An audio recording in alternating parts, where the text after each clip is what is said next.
បងបានចេញទៅធ្វើសឹកនឹងបានបាយខ្វាញ់ទឹកណាស្រងពីសីតែបងច្បាំងឆ្នាំពួកមើលចំរៃហើយបានជោគជ័យក្រុមពេលវេលាមកពីអមខំបានស្រន់បលព្រះ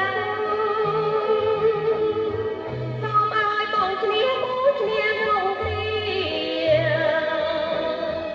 បើជាយើងឈ្នះនោះទៅសៅស្នាក្នុងវងផ្លែក្រមិនតតបាននៅតែត្រូវតែធ្វើយើងរស់នៅជាតិណាត្រូវតែកំចាត់យើងត្រូវគ្រប់គ្រងសុខដូចជីវិតរាសាសាធារណរដ្ឋអូននោះបងពេកភ្លេចទាំងរៀនខ្មឹកអូននឹងមកនឹងណាម្ចាស់ចិនស្នេហ៍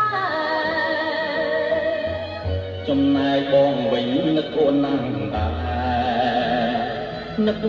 កូនរាប់ម៉ឺនណាស់ពើប្រ